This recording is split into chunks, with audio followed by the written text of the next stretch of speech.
ಕಥಾನಾಯಕನಾಗಿರ್ತಕ್ಕಂಥ ಶರಣಬಸವೇಶ ಯಾವಾಗ ಬೆಳಿತಾ ಬೆಳಿತಾ ತಾಯಿಯ ಆರೈಕೆ ಒಳಗೆ ಮಗ 6, 7, 8 ವರ್ಷಕ್ಕೆ ಪಾದಾರ್ಪಣೆ ಮಾಡ್ತಾನೆ. ತಾಯಿ ಮಗನಿಗೆ ಉತ್ತಮವಾದ ಸಂಸ್ಕಾರವನ್ನೇ ಕೊಡ್ಲಿಕ್ಕತ್ತದಾಳೆ. ಯಾಕ? ಆ ತಾಯಿಯಲ್ಲಿ ಏನು ಸಂಸ್ಕಾರ ಅದೇ ಆ ತಾಯಿಯ ಗುಣ ಮಗನಲ್ಲಿ ಬಂದದೆ. ತಂದೆ ತಾಯಿ ವಿಚಾರ ಮಾಡ್ತಾರಂತೆ, 8 ವರ್ಷದ ಮಗನಾಗಿರ್ತಕ್ಕಂಥ ಶರಣಬಸವೇಶನಿಗೆ ಹೆಚ್ಚಿನ ವಿದ್ಯೆಯನ್ನು ಕಲಿಯುವುದಕ್ಕಾಗಿ ಗುರುಗಳ ಬಳಿಗೆ ಕರೆದುಕೊಂಡು ಹೋಗ್ಬೇಕಂತ ತಿಳ್ಕೊಂಡು ಹೇಳಿದಾಗ ಸೀದಾ ಎಲ್ಲಿಗೆ ಬರ್ತಾರಂತಂದ್ರೆ ಆಗಿನ ಸಮಯದೊಳಗೆ ಗುರುಕುಲ ಪದ್ಧತಿ ಅಂತಿತ್ತು. ಕಲಕೇರಿಯ ಮರುಳರಾಜರಂತ ತಿಳ್ಕೊಂಡು ಆಗಿ ಹೋಗುತ್ತಾರೆ. ಅವರ ಆಶ್ರಮದಲ್ಲಿ 100 ವಿದ್ಯಾರ್ಥಿಗಳು ವಿದ್ಯಾರ್ಜನೆ ಮಾಡ್ತಿದ್ರು. ಗಂಡ ಹೆಂಡತಿ ಕೂಡ್ಕೊಂಡು ಮಗನನ್ನ ಕರ್ಕೊಂಡು ಸೀದಾ ಎಲ್ಲಿಗೆ ಬರ್ತಾರಂತಂದ್ರೆ ಕಲಕೇರಿ ಮರುಳರಾಜರಂತಲ್ಲಿ ಬರ್ತಾರೆ. ಬಂದು ಗುರುಪಾದಕ ನಮಸ್ಕಾರ ಮಾಡಿ ಕೇಳ್ಕೋತಾರಂತೆ, ಯಪ್ಪ ಈ ಮಗನಿಗೂ ಕೂಡ ಒಂದಿಷ್ಟು ವಿದ್ಯೆಯನ್ನು ನೀಡಬೇಕು, ಈ ಮಗನನ್ನು ಕೂಡ ಈ ಸಮಾಜದೊಳಗೆ ಎತ್ತರ ಮಟ್ಟಕ್ಕೆ ಬೆಳೆಯುವಂಗ ಮಾಡ್ಬೇಕಂತ ತಿಳ್ಕೊಂಡು ನಿಮ್ಮ ಪಾದಕ್ಕೆ ತಂದು ಬಿಡಾಕತ್ತೀವ್ರಿಪ್ಪ. ನಮ್ಮ ಮಗನನ್ನ ಒಬ್ಬ ಒಳ್ಳೆ ವಿದ್ಯಾವಂತನಾಗಿ ಮಾಡಬೇಕು, ಒಳ್ಳೆಯ ಸಂಸ್ಕೃತವಂತನಾಗಿ ಮಾಡ್ಬೇಕಂತ ತಿಳ್ಕೊಂಡು ಸಂಸ್ಕಾರವನ್ನು ನೀಡಬೇಕಂತ ತಿಳ್ಕೊಂಡು ಕೇಳ್ಕೊಂಡಾಗ ಗುರುಗಳಾಗಿರ್ತಕ್ಕಂಥ ಕಲಿಕೇರಿ ಮುಳ್ಳರಾದ್ರು ತಮ್ಮ ತೀಕ್ಷ್ಣ ದೃಷ್ಟಿಯಿಂದ ನೋಡ್ತಾರೆ. ತಮ್ಮ ತೀಕ್ಷ್ಣ ದೃಷ್ಟಿಯಿಂದ ನೋಡಿ ಈ ಮಗುವಿಗೆ ವಿದ್ಯೆ ನಡೀತದೆ, ಕಲಿತಾನೆ ಅಂತ ತಿಳ್ಕೊಂಡು ಗೊತ್ತಾಗಿ ತಮ್ಮ ಕಡೆಗೆ ಇಟ್ಕೊಳ್ತಾರೆ. ತಂದೆ ತಾಯಿ ಗುರುಪಾದಕ್ಕೆ ಬಿಟ್ಟು ತದನಂತರ ತಮ್ಮೂರಿಗೆ ಬಂದ ಬಳಿಕ ಗುರುಗಳಾಗಿರ್ತಕ್ಕಂಥ ಕಲಿಕೇರಿ ಮುಳ್ಳರಾದರು ಶರಣಬಸವೇಶನಿಗೆ ಬೋಧನೆ ಮಾಡ್ಲಿಕ್ಕತ್ತಾರೆ. ಏನ?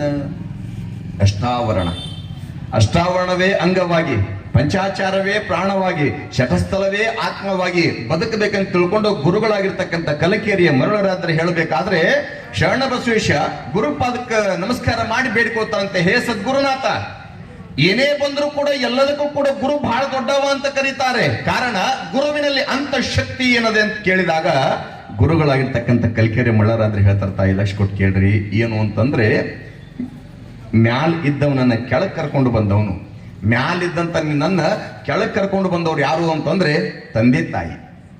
ತಂದೆ ಅಂದವನು ತಂದೆ, ತಂದೆ ಅಂದವನು ತಂದೆ, ತಾ ಅಂದವಳು ತಾಯಿ. ಇವರಿಬ್ಬರ ಮಿಲನದಿಂದ ಮ್ಯಾಲಿದ್ದವ ಕೆಳಗ್ ಬಂದಿಯಪ್ಪ. ಕೆಳಗಿದ್ದವ ಮರಳಿ ಮ್ಯಾಲ ಹೋಗ್ಬೇಕಾಗಿತ್ತು ಅಂತಂದ್ರ ಯಾರು ಬೇಕು ಅಂದ್ರೆ ಅವಶ್ಯ ಗುರು ಬೇಕಂತ ಕರೀತಾರ. ಗುರು ಬೇಕಂತೇಳಿ ಗುರು ಇಲ್ಲ ಅಂದ್ರೆ ಯಾರು ಕೂಡ ಮೇಲೆ ಹೋಗ್ಲಿಕ್ಕೆ ಸಾಧ್ಯ ಇಲ್ಲ. ಕಾರಣ ಏನು ಅಂದ್ರೆ ಮ್ಯಾಲ ಹಂಗಲ್ಲ, ಈ ದೇಹಕ್ಕೆ ಈ ಆತ್ಮಕ್ಕೆ ಮೋಕ್ಷ ಸಿಗ್ಬೇಕಾಗಿತ್ತಂದ್ರ ಗುರು ಬೇಕು ಅಂತ ಕರೆದಾರ. ಕಾರಣ ಏನು ಅಂತಂದ್ರ ಆಡ ಭಾಷೆ ಒಂದು ಮಾತಂತಿರ್ತೀರಿ, ಏನು ಅಂತಂದ್ರ ಮಕ್ಕಳ ಆಗದವರಿಗೆ ಮೋಕ್ಷ ಇಲ್ಲ, ಮಕ್ಕಳ ಆಗದವರಿಗೆ ಮೋಕ್ಷ ಇಲ್ಲ, ಮಕ್ಕಳ ಆಗದವರಿಗೆ ಮೋಕ್ಷ ಇಲ್ಲ ಅಂತ ತಿಳ್ಕೊಂಡು ಅನ್ನಂಗಿಲ್ಲ. ಯಾಕೆ ಮಕ್ಕಳಿಗಿಲ್ರಿ ಯಾಕೆ ಮೋಕ್ಷ ಇಲ್ಲ ಅಂತ ತಿಳ್ಕೊಂಡು ಯಾವ ಮಕ್ಕಳ್ರಿ? 101 ಮಕ್ಕಳ ಹಡದ ಧೃತರಾಷ್ಟ್ರ ಮೋಕ್ಷ ಸಿಕ್ತಂದ್ರೆ 600 ಮಕ್ಕಳ ತಂದಿದ್ದ ನಾರದ ಮೋಕ್ಷ ಸಿಕ್ತಂದ್ರೆ ನೀವು? ಹಾಗಾದ್ರೆ ಯಾವ ಮಕ್ಕಳ? ಯಾರ್ರಿ? ಯಾರು ಗುರುವಿನ ಮಕ್ಕಳಾಗಿಲ್ಲ, ಯಾರು ಗುರುಪುತ್ರರಾಗಿಲ್ಲ, ಗುರುವಿನ ಮಕ್ಕಳು ಯಾರಾಗಿಲ್ಲ, ಗುರುಪುತ್ರ ಯಾರಾಗಿಲ್ಲ, ಅವ್ರಿಗೆ ಮೋಕ್ಷ ಇಲ್ಲ ಅಂತ ಕರೆದಾರ. ಅದನ್ನ ಮುಂದೆ ಹೋಗಿ ಆಡ ಭಾಷೆ ಒಂದು ಮಾತಂತಿರ್ತಾ ನೀವು ಏನು ಅಂತಂದ್ರ, ಯಾಕ ನಮ್ಮ ಗುರು ಓದಿವಲ್ಲ, ಯಾಕ ನಮ್ಮ ಗುರುವಿನ ಆಶೀರ್ವಾದ ಆಗೋಲ್ದಂತಂದ್ರೆ ಆಡ ಭಾಷೆಯೊಳಗ ಮನೆಯಾಗ ನೀವು ಹೇಳಿದ ಮಾತನ್ನ ಮಗಳು ಕೇಳಿಲ್ಲ ಅಂತಂದ್ರ ಮಗಳಿಗೊಂದು ಶಬ್ದ ಬೈತೀರಿ ನೀವು ಸಿಟ್ಟಿನೊಳಗೆ. ಏನಂತ?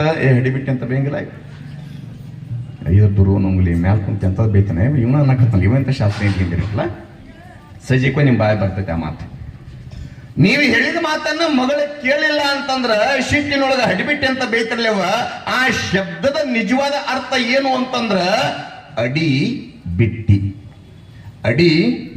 ಅಡಿ ಅಂತಂದ್ರ ಕರ್ತೃ ಮಲ್ಲಿಕಾರ್ಜುನ ಸ್ವಾಮಿಯ ಪಾದವನ್ನ, ವೇದಿಕೆ ಮೇಲೆ ವಿರಾಜಮಾನರಾಗಿರ್ತಕ್ಕಂಥ ಮಲ್ಲಿಕಾರ್ಜುನ ಸ್ವಾಮಿ ಪಾದವನ್ನ ಬಿಟ್ಟು ದೂರ ಇದ್ದಿದ್ದ ಸಲುವಾಗಿ ಅದಕ್ಕೇನು ಅಡಿ ಅಂತ ಕರೀತಾರ. ಅಡಿ ಬಿಟ್ಟಿ ಅಂದ್ರ ಯಾಕ ಗುರು ನಮಗ್ ಒಲಿವಲ್ಲ ಅಂತಂದ್ರ ಯಾರು ನಂಬಿ ಗುರುವಿನ ಪಾದವನ್ನ ಗಟ್ಟಿಯಾಗಿ ಹಿಡ್ಕೊಳ್ತಾರ ಅವ್ರ ಮೋಕ್ಷವನ್ನ ಕಂಡತ್ತಿದಾರ. ಅದ್ರ ಎರಡು ಮಾತಿಲ್ಲ.